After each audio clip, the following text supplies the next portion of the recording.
Hey, it's Craig. I just wanted to let you know that you can listen to Canadian History X early and ad-free on Amazon Music, included with Prime. Hey everyone, Craig Baird here.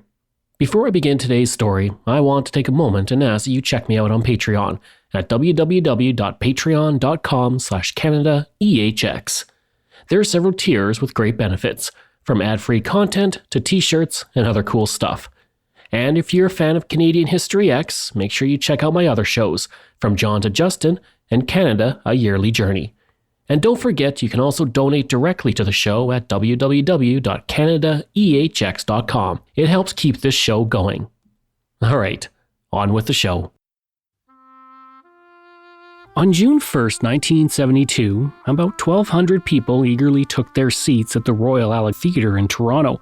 They were there to see the opening performance of an interesting new musical featuring 10 biblical and non-biblical characters who sing and act out in parables. During curtain call, everyone agreed that regardless of what they thought of the play itself, the actors were very good, and a few were especially magnetic. Years later, while watching television, many of those audience members likely recognized them from that night in Toronto. The group of actors have become bona fide legends. Some created the television masterpiece called SCTV. One became an original member of Saturday Night Live. Another emerged as one of the most famous musicians in North America.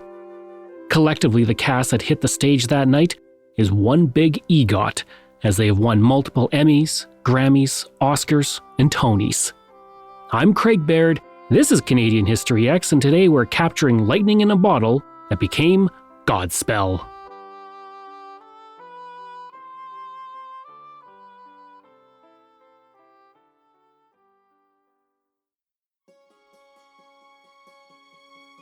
In 1987, James Kaplan wrote in The New Yorker, "Toronto in 1972 resembled one of those artistic nexuses that crop up now and then like Paris in the 20s, Los Angeles in the 30s, London just before the First World War. It was a fitting description of a city transitioning from a conservative beacon to a place where new ideas and trends developed. That year, Toronto became the sun as artists circled its orbit. Alex Lifeson and Geddy Lee were taking their first steps towards becoming prog rock icons with their band Rush. The lovable comedic actor John Candy got an uncredited role in his first feature film called Class of 44. In another corner of the city, soon-to-be comedy legend Lorne Michaels was starring in The Hart and Lorne Terrific Hour, a show that featured future icons like Dan Aykroyd, Andrea Martin, and Jackie Burroughs. Martin was having a very busy year because that same year she starred in Ivan Reitman's independent exploitation comedy horror film alongside Eugene Levy. The movie didn't make much of an impact, but he did go on to have a prolific career that included National Lampoon's Animal House, Ghostbusters, and Kindergarten Cop. Amid this creative whirlwind sweeping the city, there were plans to bring a successful off-Broadway production of a play that opened on May 17, 1971, in the United States. Godspell began as a master's thesis for John Michael Trebelak in 1970 while attending Carnegie Mellon University. He'd been reading the Gospels and became enthralled by the stories. He stated, quote, "It dawned on me that Jesus had to have been a fantastic showman. No one wants to follow a sourpuss. That is the real downer. So the idea just grew of making him a clown among clowns, a harlequin. So he wears a Superman sweatshirt. He's still a classic clown."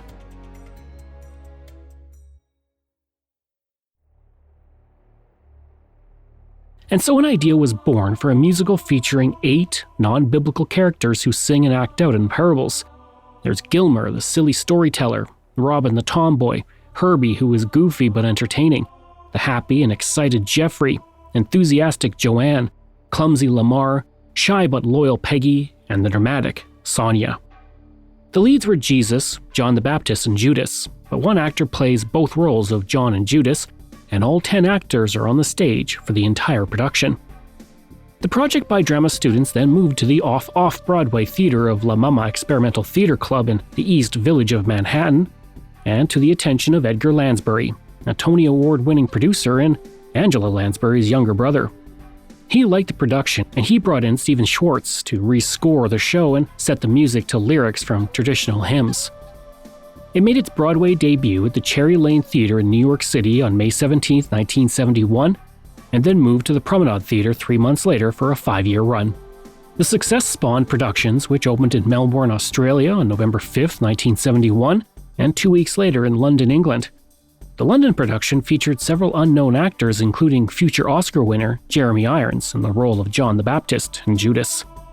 More productions followed in early 1972, and then it was Toronto's turn, and that show brought a level of talent the likes of which hasn't been seen since.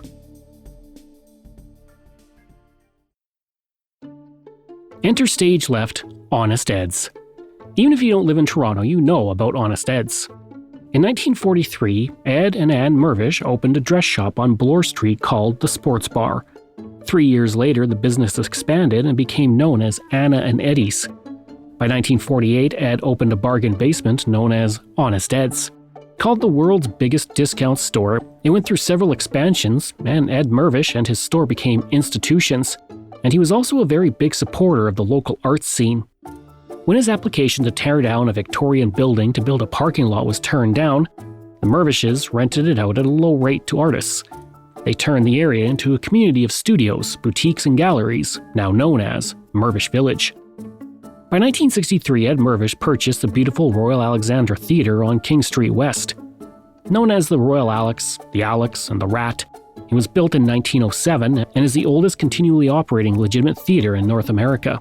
And thanks to a letter patent from King Edward VII, it is one of the few theatres in North America to have the legitimate Royal in front of its name. But it was nestled in the middle of a disused industrial area, and the theatre, like the neighbourhood, had been neglected for years. So he restored and renovated the theatre and revitalized the area. And by doing so, Ed Mervish launched a new era in Toronto theatre, ushering growth and developing talent that would help it become some of the best in the world. And in 1972, he decided to bring Godspell to Toronto. On March 3, 1972, the Toronto Star reported, Ed Mervish has booked Godspell, the hit Broadway rock musical based on the Gospel according to St. Matthew, for 6 weeks with options that could take it right through the summer. It was slated to open in May 1972 and stage at the Royal Alex, which would become home to a ragtag group of young actors that would go on to make history. News traveled fast across Toronto that the production was coming. Every actor in the city wanted a role and over 500 auditioned for the 10 roles. During the first week of March, various auditions were held, and with each one the number of potential performers slowly decreased. Until the final callback. Eugene Levy was one of those eagerly waiting news of a role. Originally from Hamilton, he never thought he would get far in the audition process. When he entered, he saw 6 people go in before him, and each one sang the song Aquarius from the musical Hair. He didn't know the lyrics, but listened to the chorus of each singer to learn the words. He walked in, gave his performance in front of the directors, and as he hit the high note, they stopped him and said, "All right, that's fine, thank you very much." But it turns out the directors weren't looking for polish. What they wanted was raw talent, and Levy had a lot of it. When he went back, he picked up Aquarius once again, despite not knowing most of the lyrics still. Levy just assumed they would stop him again. And they didn't. And this time he hit the high note and they responded that it was perfect. At the final callback, Levy was seated next to his close friend and college friend, Martin Short. The two had gone to Westdale High School, then McMaster University together, where Levy was the vice president of the McMaster Film Board, while Short earned a degree in social work. Both had met Ivan Reitman at the university. Levy convinced Short to audition for Godspell before he graduated. He'd given himself a year to give acting a shot, and after auditioning for a commercial, he showed up to sing My Funny Valentine at the initial audition. Short said in his memoir, "I had never seen so much patchwork denim and rampant brawlessness in my life." And here he was with his buddy at the final audition where the pair were asked to improvise one of the show's parables. Levy told Short that he would narrate the first half, and Short could follow with the second half. And when Levy opened his mouth, what came out was an impression of television host Ed Sullivan reading a parable. Short said, "Eugene just kind of took over. Our parable killed because of Eugene. I think I got in because of Eugene." Short and Levy were added to the show, and Levy said to the Hamilton Spectator, "I've never been in a play more than 8 nights. Right now, I love that idea." Hoping to join the comedic duo was their friend Andrea Martin. Levy had met the young actress who had recently moved to the city, and the two briefly dated and afterwards remained friends. Martin said of getting cast, "I knew there was a vehicle for somebody with my talent, or personality, or clownsmanship, or whatever it was. So it meant a lot to me." In her first audition, she picked a song that was, in her words, the wrong song to audition with, and the unimpressed directors didn't let her finish her performance. Martin Short said, "I remember seeing Andrea's face when she didn't get picked. She was devastated. She wanted it so much." Losing out on the part was tough, and to deal with the pain, she went to the gym every day for 2 weeks. Then one day she was in the sauna when she got a call saying Eugene Levy was on the phone, and he told her an actress had dropped out. So Levy invited her to a cast party they were having the next night, and that's where she met the director, and by just being herself, she won the part. Already cast in the show was Victor Garber, easily one of the most gifted actors among the bunch. Garber began acting when he was 9 in 1958. He later enrolled in the children's program at the Grand Theatre, and by the time he was 16, he was studying acting at Art House at the University of Toronto. In 1967, he joined a folk music group called The Sugar Shop, who had a top 40 hit in 1968 with the song Canada. 2 years later, they performed on The Ed Sullivan Show, but by the time Garber was sitting in the final callback, the band was on its last legs and less than a year from officially disbanding. During the final callback, Victor Garber sat with his guitar and afterwards said, "I accompanied myself and I was very confident, and it was in my range and I could sing it effortlessly."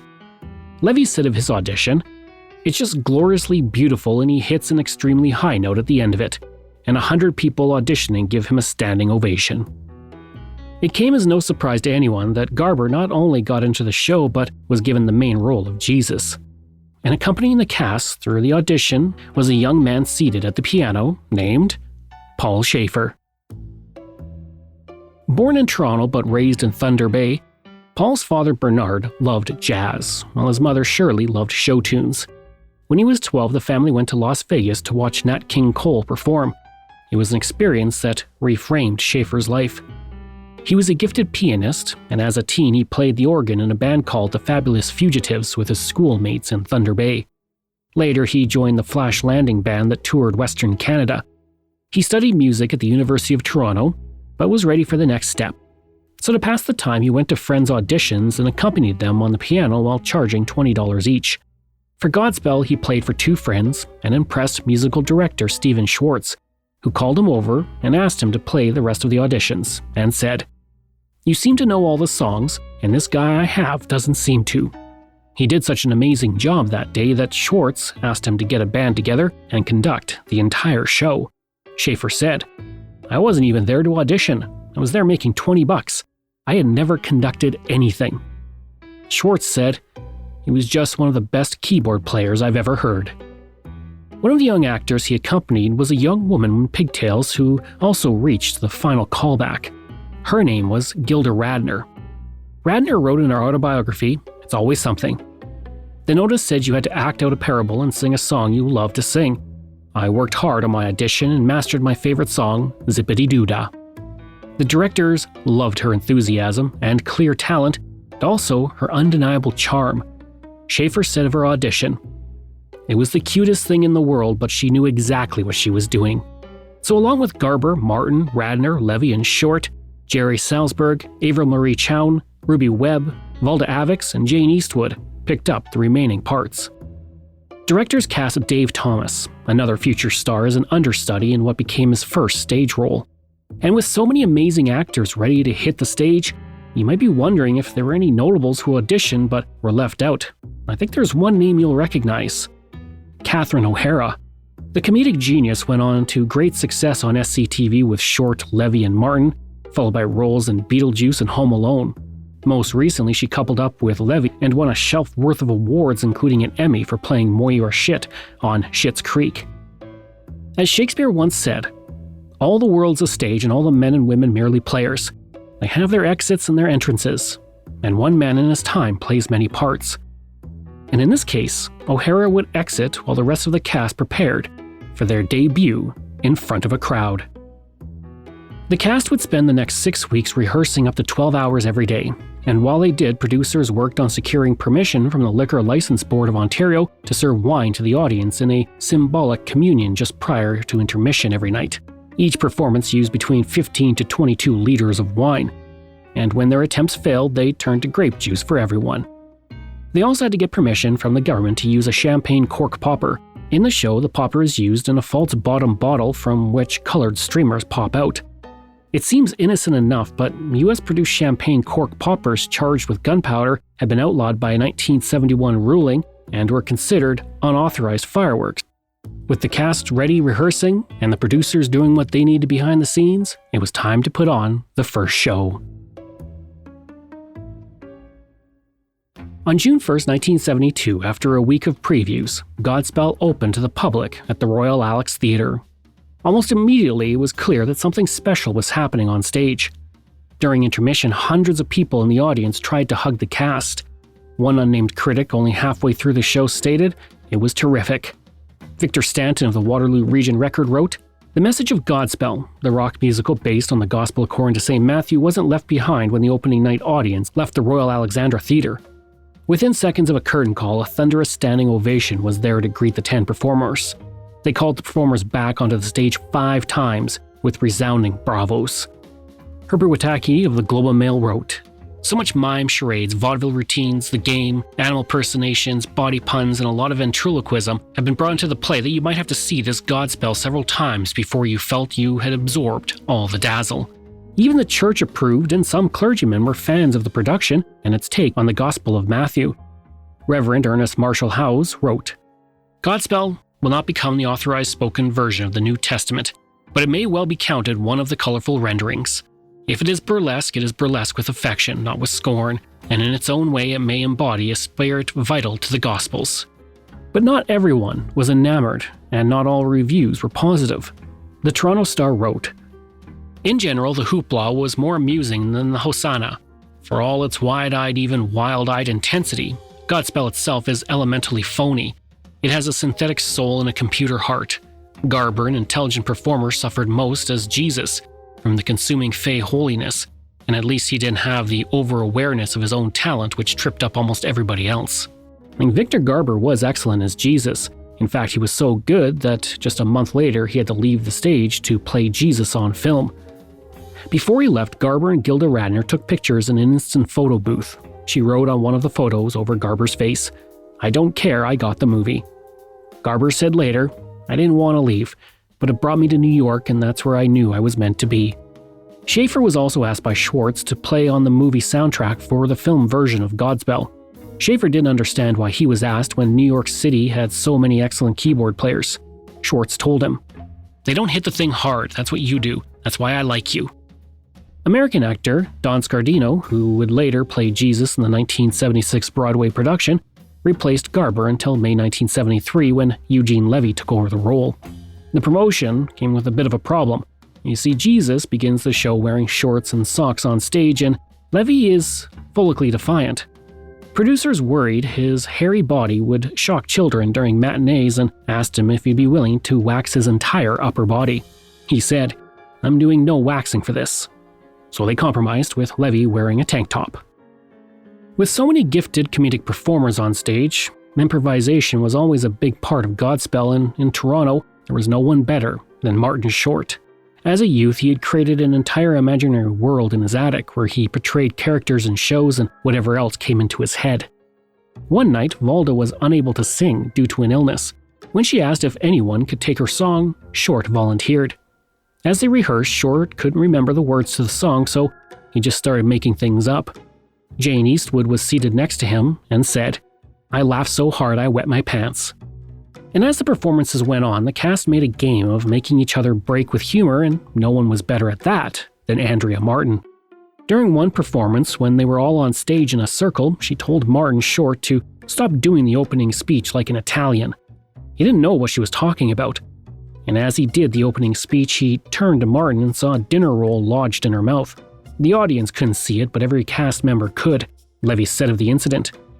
"When Jesus finishes, we break from the circle and get into our positions and start the prologue. Martin's first line, he couldn't get it out because he was laughing. And then it goes to the next person and they're laughing, and then the next person. and the stage manager later said he had his hand on the light switch and he was going to black out the show and make an announcement to the audience that, ladies and gentlemen, we're going to start this show from the beginning. But for some reason, we just skated past that point and continued. Andrea Martin said of the incident, "Marty and I certainly made each other laugh and we were terribly unprofessional. But because it was Godspell, you couldn't tell that we were being unprofessional. It was all under the umbrella of goofiness." The closeness on stage also spilled into their personal lives. After shows, everyone would gather at 1063 Avenue Road in Toronto, where Eugene Levy and Martin Short shared a house together. At these little get-togethers, the cast would perform for each other. Everybody was new to the industry, generally unknown, and just enjoying their youth together. When in town, Paul Schaefer would get up and play the piano, and for him the experience changed him. It made him more outgoing and happier, he said. "I just gravitated towards them. My goodness, these people seem to be having more fun in life than I'm having, and I kind of infiltrated the group and they were nice enough to let me in. I was a very shy kid from northern Canada, but I became a little more outgoing just as a result of hanging out with them. Your vocal level has to come up a little bit just to get a word in edgewise. And I changed. My personality changed." Martin Short said he tried to have parties like that when he moved to Los Angeles in the 1980s. But it wasn't the same, he said. "I started doing parties like that at my house and people hadn't done them. They were people getting nervous. You'd also have Steven Spielberg there." The parties in Toronto would go until 5 in the morning, something that would cost Jane Eastwood a boyfriend. But she was fine with that because she had a bit of a crush on Eugene Levy. And there were other showmances. As mentioned before, Levy and Martin had briefly dated before the show, and Martin Short and Gilda Radner started dating during rehearsals. They remained together for much of the show's run, but Radner was 4 years older than Short, and the relationship wasn't always picture perfect, he said. "She was more complex than I thought she was from initially meeting her. So that would lead to fights and that would lead to makeups. She had lots of psychological scarring from her childhood, and I come from a different place. My parents had just died, so I was thinking, God, if you are blessed with talent and everyone loves you and you have family money, what's the problem? But I was too young to understand that that doesn't solve it."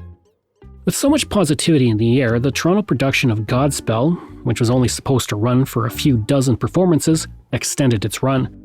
When their time at the Royal Alex Theatre ended on September 3, 1972, the show moved uptown to the Bayview Playhouse in Leaside for another 6 weeks, which quickly became another 54. But their run wasn't without disruption. On October 15, 1972, 3 hours before curtains were raised, a boiler explosion rocked the Bayview Playhouse, and masonry rained down on 500 seats. Several windows were smashed by the blast, and the stage curtain was blown through the ceiling. Thankfully, the theater was empty at the time. It was believed the show would have to close for 2 months, but in the end, it only went dark for a week. And during that brief hiatus, the cast held a wake for their lost week of performances, Levy said. "We're just stunned. I've never had a production blow out from under me like this." The show also went on the road to various churches in Toronto, beginning with the St. Michael's and All Angels Anglican Church on November 4, 1972. On January 22, 1973, a performance was put on at the Christ Church Cathedral in Toronto. Half an hour before the show started, the church was packed with people, and by the end, the audience was enthralled. Margaret Faulkner, whose son was an altar boy, stated it was the largest crowd she'd ever seen at the church, while longtime parishioner 87-year-old Elizabeth Nichols said, "I just couldn't take communion. I was too disturbed. I've never gone to church in my life for any reason but to worship God. How many of these are just here out of curiosity? I'm just sick at heart. Why the exhibition and all the racket?" Another longtime parishioner, Lena Wilson, argued that while it was a bit loud, the singing was beautiful. In April 1973, the movie version of Godspell was released in theaters, starring Victor Garber as Jesus. And while the film was greeted enthusiastically by fans elsewhere, in Toronto, the response was reserved. It just didn't compare to what they were seeing on stage night after night. The Toronto Star wrote, "For some, the images on the screen never did seem to get out and touch the audience. The film didn't seem to touch base with some of the expectations moviegoers take into the movie." Godspell ran at the Bayview Playhouse until August 1973, finishing its 488th performance. At the time, it was the longest-running play in Canadian history, surpassing O Coward and Hair, which had 470 and 432 performances respectively. The musical may have ended, but the bonds between the cast members remained and deepened as they sought to work together in future television and film productions. Friendships remained, but showmances not so much. Just under a year after Godspell closed, Martin Short and Gilda Radner broke up. Shortly after, Short ran into Gilda Radner's understudy, Nancy Dolman. He'd always been struck by her beauty, and the two started dating. They married in 1980 and remained married until the day she died of ovarian cancer in 2010. He's now rumored to be dating Meryl Streep, who's been described as the best actress of her generation. Dolman's brother Bob would go on to marry Andrea Martin, and they had 2 children together. And Short and Levy remained close. Eugene even officiated the wedding of one of Martin's sons, and the pair played opposite each other in the latest season of Only Murders in the Building, alongside Meryl Streep and Andrea Martin. As for Paul Schaefer in the early 1980s, John Belushi wanted him to be in the Blues Brothers movie since he had helped put together the Blues Brothers band. At the same time, Gilda Radner asked him if he could help on her comedy album. And the Godspell connection ran deep, and Schaefer chose to help Radner. Schaefer said, "No question about it. I went back further with Gilda. With John, back in '78, I put together the band musician by musician, and so not to get to go and be in the movie was tough." 2 years later, when he was in a car accident in Hawaii, Schaefer spent 12 days in the hospital before he could return to Los Angeles. He arrived in the city and rented a hotel room to recover. Then, Eugene Levy showed up, checked him out of the hotel, and put him in his guest room where Levy and his wife Deb would take care of him. And to this day, Victor Garber still video chats Martin Short, and occasionally Jane Eastwood would drop in at Levy's Ontario vacation home just to say hi. Andrea Martin said of their time together in that glorious year making Godspell, "This was Toronto in the 70s. It wasn't even New York in the 70s. Nobody was really thinking, how am I going to do this so this will get me that? I think we were terribly delighted that we were making money, that we could make each other laugh." But what happened to those talented actors after it? I've shared about a few of them, but what about the rest? Jane Eastwood didn't reach the level of fame as many of her cast members, but she's had an incredibly productive career. She has nearly 300 acting credits in her name, including as Mrs. Rockchewer in The Never-Ending Story, Mrs. White in My Big Fat Greek Wedding, and Judy in The Santa Claus. She's also acted in The Care Bears, Dawn of the Dead, Walk Hard, The Dewey Cox Story, Anne of Green Gables, and SCTV, just to name a few. Victor Garber was the breakout star early on, and he went on to have a solid career, appearing in Titanic, Legally Blonde, and most famously as Jack Bristow on Alias. He's received 6 Emmy nominations, 4 Tony nominations in the Order of Canada. Andrea Martin became famous on SCTV, followed by scene-stealing roles in My Big Fat Greek Wedding, The Rugrats movie, Hedwig and the Angry Itch, and so much more. She's won 2 Emmys and 2 Tonys in her career, one of which came from her role in Pippin, which was created by Godspell composer Stephen Schwartz. Paul Schaefer became David Letterman's musical director, bandleader, and sidekick from 1982 to 2015. During that time, he picked up the Order of Canada, 4 Emmy nominations, a Grammy, and a star on Canada's Walk of Fame. Martin Short has had a prolific career since Godspell. He's won a Tony, 2 Emmys, also has the Order of Canada, and also a star on Canada's Walk of Fame. Short's best friend Eugene Levy went on to star on SCTV and starred in quirky Christopher Guest mockumentary films like Waiting for Guffman and Best in Show. He became a household name as the awkward dad in the American Pie series and went on to co-create Schitt's Creek with his son Dan Levy and starred opposite Godspell castoff Catherine O'Hara. He's earned 4 Emmys, a Grammy, the Order of Canada, and a star on Canada's Walk of Fame. Gilda Radner became one of the first 7 original cast members of Saturday Night Live in 1975, remaining with the show until 1980. She earned an Emmy and a Grammy. Her life, though, was tragically cut short by ovarian cancer in 1989, when she was only 42. Understudy Dave Thomas also joined SCTV and became one half of the famous Doug and Mackenzie duo. He's had a steady career since the 1970s, winning an Emmy and receiving the Order of Canada for his work. Oh, and one person who is in the background of Godspell was a saxophone player named Howard Shore. You may not know his name, but you have certainly heard his work.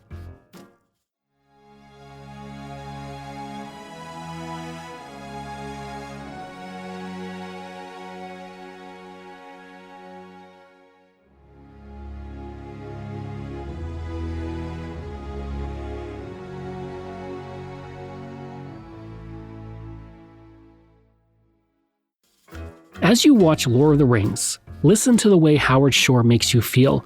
Howard Shore's scores for The Lord of the Rings contain perhaps some of the greatest music ever written for film. It acts as a reflection of the cultures of Middle-earth, outlines the vast emotional landscape of the film, and at times acts as a narrator that ultimately makes us care deeply about Frodo and Sam. The saxophonist from Godspell went on to win 3 Academy Awards for his work scoring the films. He also has 3 Golden Globes, 4 Grammys, and the Order of Canada. So if you're keeping track, that means the young cast and crew of Godspell eventually earned 4 Orders of Canada, 10 Emmys, 5 Tonys, 3 Oscars, 3 Golden Globes, 7 Grammys, and 3 stars on Canada's Walk of Fame. Not bad for a ragtag cast of incredibly talented actors in Toronto. I hope you enjoyed that episode and our look at Godspell in Toronto in 1972. Next week, we're looking at the Walk Across Canada. This show is researched, produced, and written by me, Craig Baird, with the help of Dila Velasquez. Audio production and design by Rosalind Kufor. If this is your first time listening and you like what you heard, please take a moment and give us a 5-star review to help other people find these amazing stories.